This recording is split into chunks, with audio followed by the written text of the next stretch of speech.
aren't doing the best we can at educating our children. And I don't say that to be critical of educators. I am an educator, but it's always a treat to visit a kindergarten class, a first grade class, when it's bring your parent to school day so they can talk about what they do.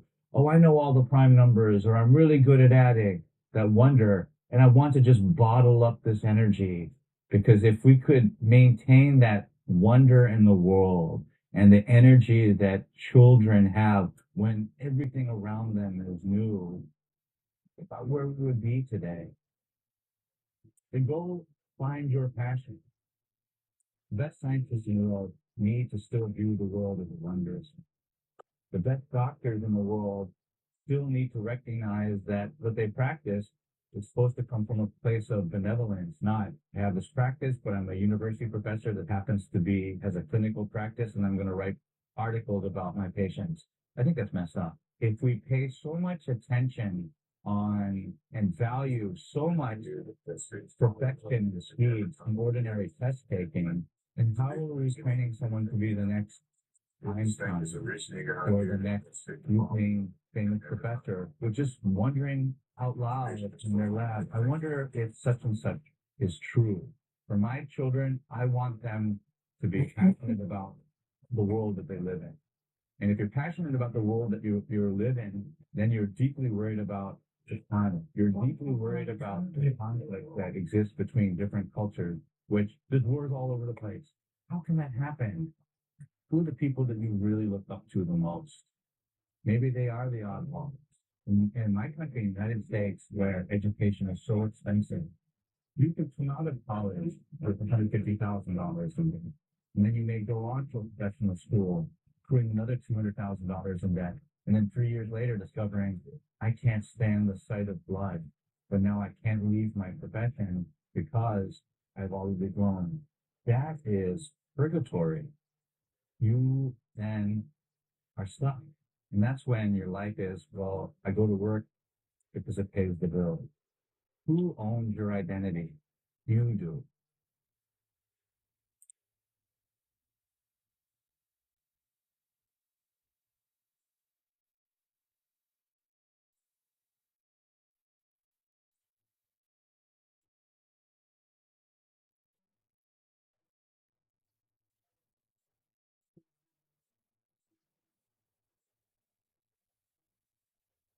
How do you know if you're dating a red-pilled man? Almost every point could be written by replacing the word men with women. They perform emotional intelligence rather than practicing. I'm just holding space. I value communicating.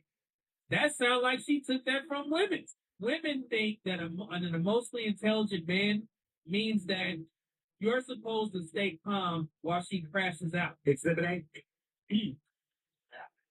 Let's see what you got here. I need some guy size. You want to answer like anything when I get. So if you want to talk to them something.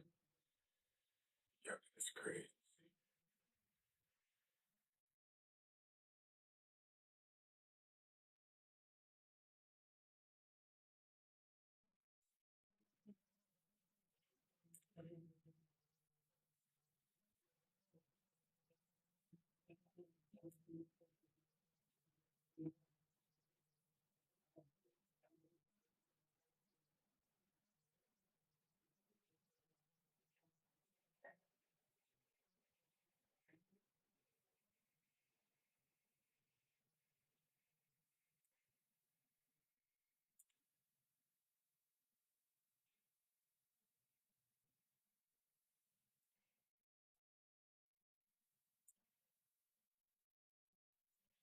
Exactly one.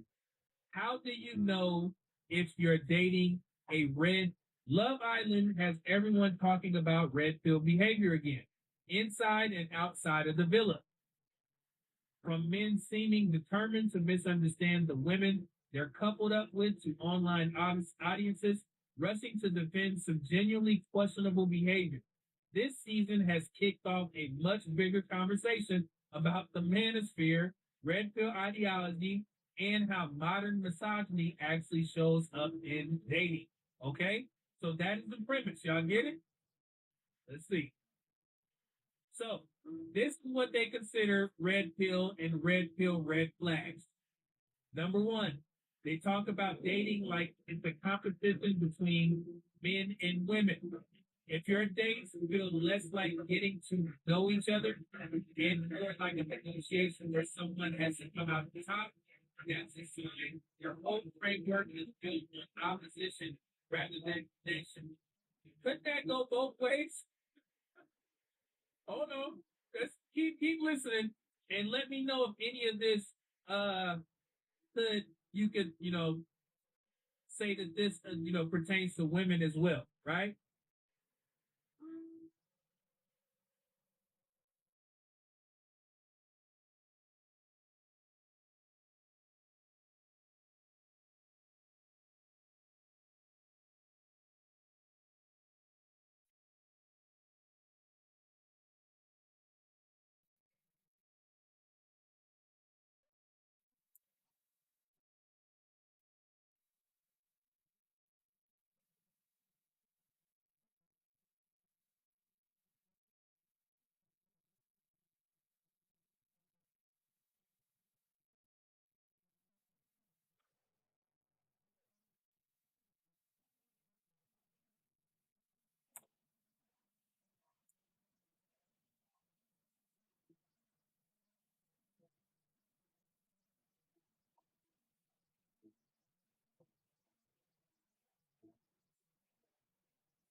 And you just said something about your biggest fear. I ain't gonna lie, I want to go around the room. It's Debo here, man. He's not like one of my emotion partners. I know one day you're gonna talk to him. You know, we're gonna chop it up about some really emotional shit. You're gonna go there. So, your biggest fear in life. I always thought that, and I say mine. I started to mine has for a long time, for always been failure. Because I always like, I want to get to the NFL, I want to get to college, I want to get to New Orleans. And like, that failing always feared me. Like, so I was like, oh, working on. But then it transferred into as a father. You know what I'm saying? Those fears failing. So, like, my kids need me to do this or ask me to do that. Like, it's hard for me to say no because I ain't gonna say like I ain't gonna say I would tie that with me saying no would be a fail, but it's like I'm trying to live up to a standard I see I want to be to them, right? Even if I do say that, it's like, but we can have a conversation about it. But the fact is still keep on moving as a parent, as a father. You know what I'm saying? Just always being there for them, being able to, you know what I'm saying, to have them come call on me when they in any type of situation.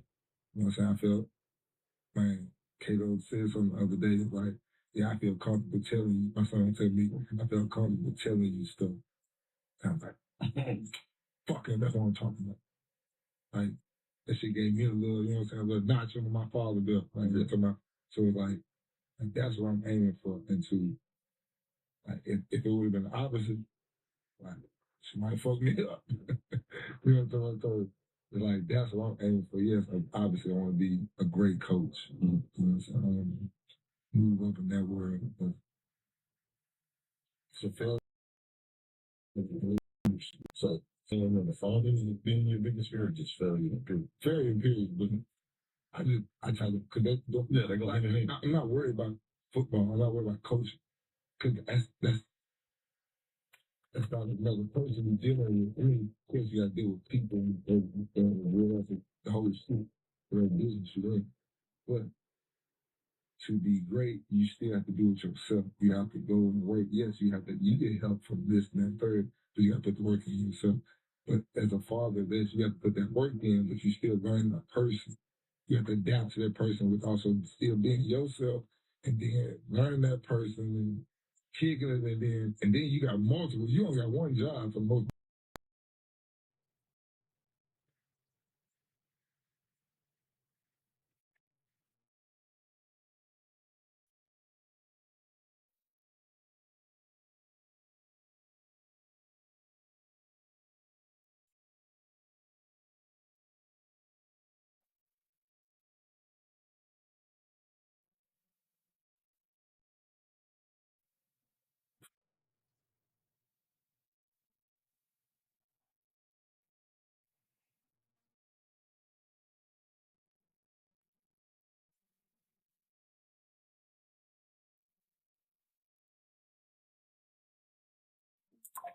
You said nothing. This is the man you don't marry, girls.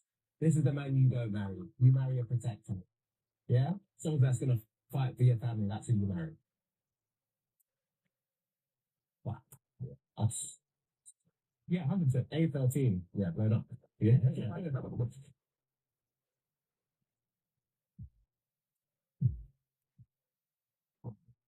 Girls. Welcome in. Sir. It's a good day, man. It's a great day. The weather's nice. The sun is out. Spring has sprung. My mood is better. So I'm happy. When would you say that? What do you think the date is for the first day of spring? I checked yesterday. Based on what you're feeling and seeing and everything right now. I would say like the 28th of Feb. Yeah, last day of February. But I think it's actually the 1st of March. It's the 20th of March. Where? Yeah. So we're early. Yeah, way early. We're still in winter. Oh, this is not good. Why is it not good? That's not bad. Because it's a beautiful day and we're still in winter. You don't get me wrong, but then winter's going to come earlier this year. That's why. Is that how it works? For sure. Like, it's an equal opposite reaction, bro. Like, for every push, there's a pull. Fair. Yeah. It's good for now, but we're not thinking about what's going to happen in 7 months. Fair. It's going to start raining in July. But why in God's name would you say that? Me saying that doesn't make it gonna rain. I just say to you it doesn't make it gonna rain. But to me, I'm superstitious that means something. So if I said that, and if it rains in July, it's gonna fall. No, it's a case of you believe in touch wood and you refuse. You didn't touch wood then. You can't touch wood retrospectively. You would have been proud of me yesterday. I was so big and strong in the gym. I had a good sleep the night before, apparently, and then I went to the gym at like 3. Okay. Went to my old gym in Northampton, and boy oh boy, because I knew I couldn't go gym today. I did like chest, triceps, and shoulders. Nice. I was in there for like 2.5 hours. Nice. And weight was heavy. Nice. Controlled. Nice. Pump was pumping. Nice. I was this close to doing this. I'm not joking. Can I tell you a secret? Yeah, it's not a secret. I'm gonna tell you. I did a shoulder workout on, I want to say Thursday. Probably top 2 workouts I've done. Period. In my entire life. Oh my god! Back to proper. In the gym? Not in the toilet. I didn't like. Yeah, it's in the toilet. I was like, yeah, man. I thought I looked really good. Did you send it to anyone? I was gonna say yeah, cool. I'll be like, okay, yeah. Gang. Yeah. No, I appreciate the honesty. Good. Well played. Yeah. Have you looked back at it again? Yeah. That's so fun. Yeah, but it's a reminder of wow, this is how I felt back then. So yeah, I need to keep. I need to keep pumping. Okay, yeah. I need to train like I did yesterday. I need to train every day. I can't go basketball tomorrow. And then I made a conscious decision to book basketball for Wednesday. Nice. And I'm gonna go gym on Wednesday. Nice. So I'm locked. I'm very, very, very locked. Nice. Yeah, it's feeling good. I just I'll pick up right now. Done. Nice, bro. I was fuller and then good. This is it, bro. Mm-hmm. I'm being dead serious. I've been confident that this is it for a few months now. Wait, I've had zero like. College game, he's playing. Yes. Good. Yes, indeed. Also another rank. I found my Uber Eats. You know your version of Uber Eats of the frustration? Every.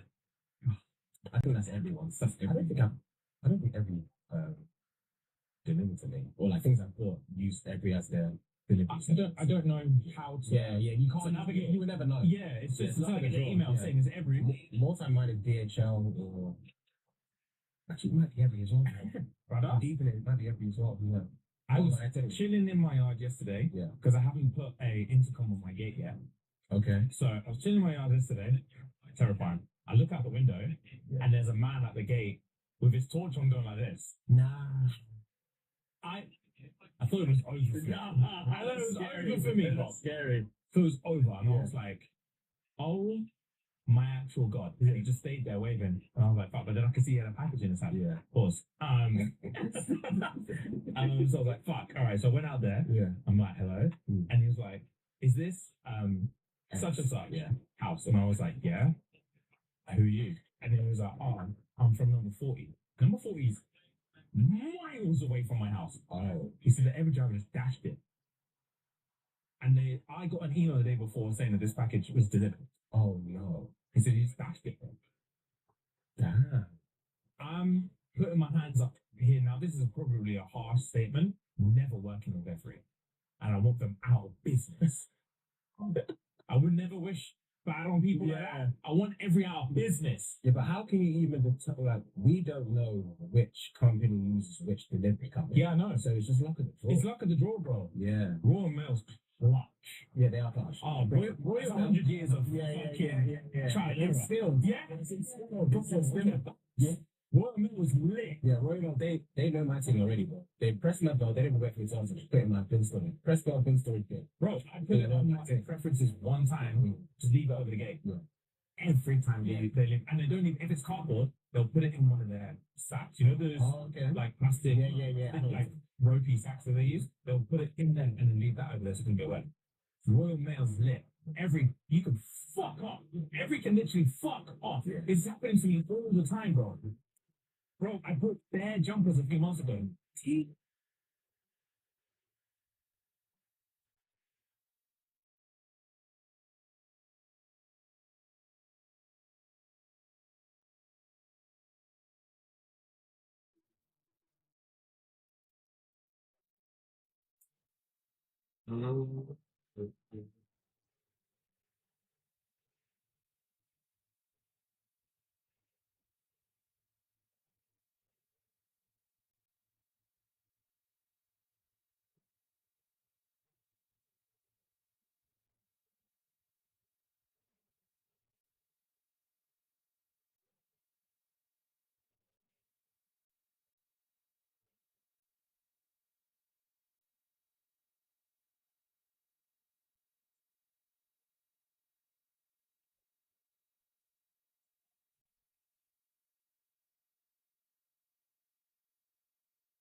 That's great.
Oh, funny, wicked.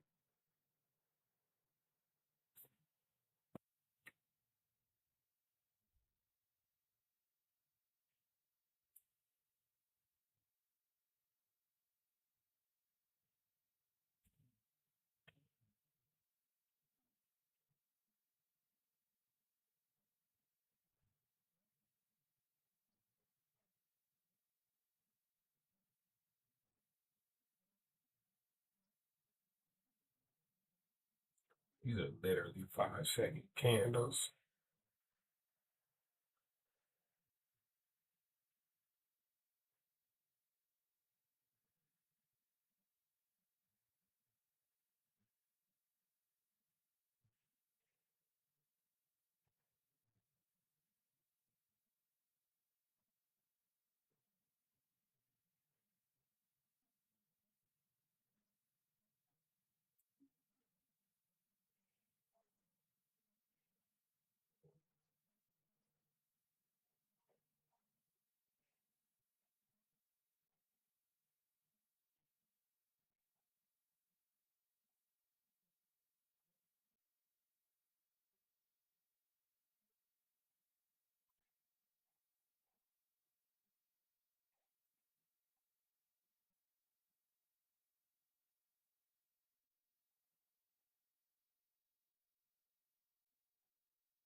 Oh my god. That was funny.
Ooh,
Trash.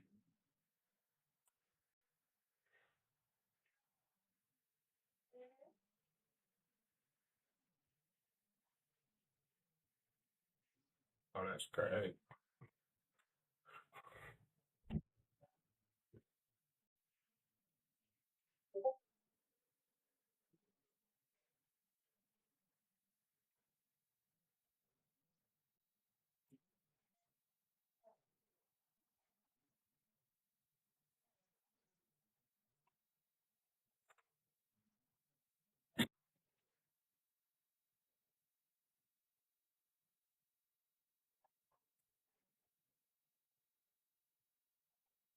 Live in the trenches.